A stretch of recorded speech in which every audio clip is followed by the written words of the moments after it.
Assalamualaikum warahmatullahi wabarakatuh. Pada kesempatan kali ini saya akan menjelaskan mengenai jenis-jenis laporan keuangan. Laporan keuangan secara istilah adalah catatan informasi keuangan suatu perusahaan pada suatu periode akuntansi yang dapat digunakan untuk menggambarkan kinerja keuangan. Jadi, laporan keuangan di sini itu adalah catatan rangkuman dari data-data keuangan di suatu perusahaan yang nantinya dari laporan keuangan tersebut dapat menggambarkan kinerja perusahaan untuk dasar melakukan evaluasi pijakan untuk keputusan yang akan datang. Laporan keuangan dibedakan menjadi 5 secara umum. Ada laporan neraca atau balance sheet, ada laporan laba rugi, ada laporan perubahan modal, dan ada laporan posisi keuangan atau arus kas, serta catatan atas laporan keuangan. Karakteristik dari laporan keuangan secara kualitatif itu adalah dapat dipahami, jadi dapat dimengerti, dapat dibaca oleh manajemen maupun pihak-pihak eksternal.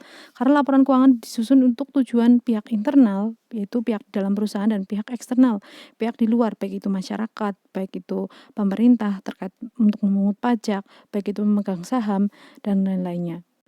Kemudian harus relevan, harus menggambarkan atau ada hubungannya dengan kondisi perusahaan. Harus handal, dapat dipercaya. Memang itu benar-benar datanya, angka misalnya 100 juta itu benar-benar handal. Kemudian dapat diperbandingkan dari tahun yang saat ini dengan tahun yang akan datang. Tujuan dari laporan keuangan itu untuk menggambarkan informasi keuangan bagi perusahaan, pada intinya seperti itu. Sebagai dasar untuk mengukur kinerja perusahaan apakah sudah sesuai dengan targetnya. Bagi pihak eksternal itu terkait keputusannya berbeda-beda. Bagi pemerintah mungkin dia tujuannya untuk memungut pajak, bagi pemegang saham untuk memutuskan apakah dia tetap menginvestasikan saham di situ atau tidak. Di sini kita akan membedakan mengenai pelaporan keuangan itu berbeda dengan laporan keuangan.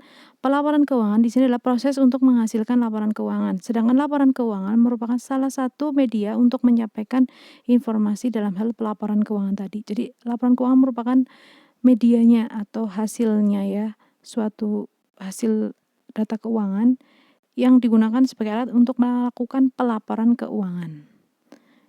Jadi dua istilah itu hampir sama tapi berbeda. Nah, dari laporan keuangan yang tersebut nanti akan menjadi dasar untuk analisis laporan keuangan, yaitu evaluasi posisi keuangan ataupun kinerja keuangan. Di sini untuk menilai, tujuannya ya untuk menilai, kemudian untuk membandingkan posisi dan kinerja keuangan perusahaan dari masa lalu dengan yang saat ini maupun dengan dibandingkan perusahaan yang lainnya. Selain itu juga sebagai dasar untuk pengambilan keputusan. Analisis laporan keuangan di sini ini untuk kreditur ya. Jadi sudah saya jelaskan tadi ada untuk kreditur. Tadi untuk kreditur itu untuk apakah dia akan memberikan pinjaman atau tidak. Apakah perusahaan mampu untuk menyicil pinjamannya atau tidak, itu dasar dari laporan keuangan, analisisnya itu untuk itu. Bagi investor itu untuk mengestimasikan apakah laba yang perusahaan itu dapat diberikan untuk para pemegang saham atau tidak. Bagaimana juga nilai sahamnya di tahun yang akan datang, apakah menurun, apakah meningkat, itu juga tergantung dari laporan keuangan yang diberikan. Bagi manajemen itu untuk menilai kinerja perusahaan serta menjadi pengambilan keputusan untuk kinerja yang akan datang. Laporan keuangan yang pertama adalah neraca. Neraca di sini adalah untuk menggambarkan harta kekayaan yang bersumber dari utang ataupun dari modal. Di sini harta, kita punya rumah, sumbernya dari mana sih? Oh, ternyata dari hutang. Hutangnya 50 juta.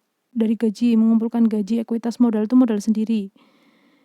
Jadi intinya neraca itu untuk menggambarkan perusahaan itu punya harta dari mana saja. Apakah dari hutang ataukah dari modal sendiri. Bentuk neraca ada dua, yaitu stafel dan skontro. Stafel itu ke bawah. Kalau skontro itu menyebelah, itu skontro. Ini skontro. Nah, ini contoh yang bentuk skontro. Jadi harta, ini aktiva itu harta, sumbernya dari pasiva. Pasiva itu dari hutang dan dari modal. Harta terdiri dari kas, dari piutang, perlengkapan, ada peralatan, ada gedung, dan lain-lainnya.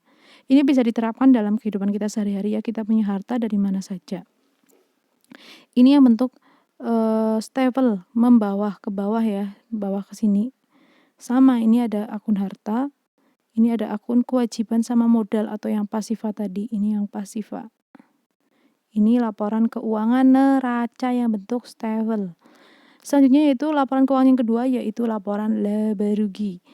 Itu untuk menunjukkan tentang hasil kegiatan atau di sini adalah laba dari suatu entitas selama periode tertentu, di mana untuk mengetahui berapa sih keuntungan yang didapatkan oleh perusahaan, di mana keuntungan didapatkan dari laba, didapatkan dari selisih pendapatan kurangi beban.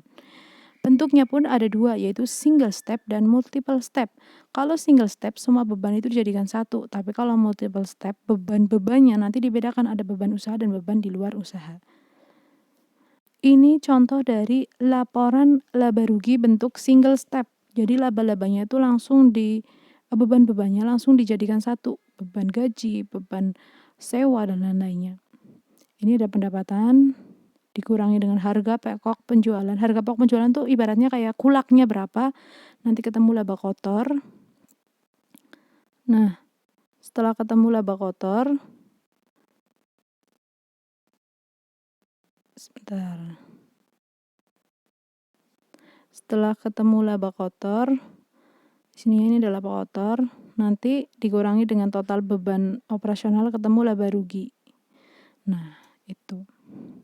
Selanjutnya yaitu bentuk yang multiple step. Di sini adalah ada pembedaan terkait modal. Modalnya dari mana saja sih? Di sini bisa dilihat ya. Ada bukan terkait modal, terkait beban. Jadi ada pembedaan terkait beban. Ada beban di luar usaha, ada beban di usaha itu sendiri. Ini beban usaha ya. Ini beban-beban yang lain-lain atau beban-beban yang di luar usaha. Pendapatannya juga dipisah, ada pendapatan yang memang dari usaha, ini pendapatan dari usaha dikurangi kulaknya atau harga HPP-nya, ketemu laba kotor. Setelah itu dikurangi dengan beban-beban usaha. Ini beban-beban usaha. Setelah itu setelah itu ditambah dengan pendapatan lain, pendapatan di luar usaha, dan dikurangi beban-beban di luar usaha, ketemu laba ruginya. Jadi multiple step itu ada penggolongan pendapatan dan beban usaha dan di luar usaha.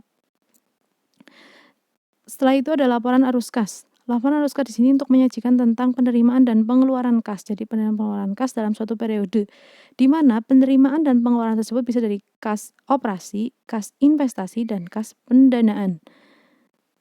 Untuk kas operasi bisa dilihat ya, itu terkait dengan operasi perusahaan, pendapatan dari penjualan, piutang, dan lainnya. Kas investasi untuk pembelian aktiva tetap maupun saham-saham. Kas pendanaan itu terkait dengan adanya mungkin penanaman modal dari saham-saham atau dari hutang dan ada penarikan modal. Itu kas pendanaan.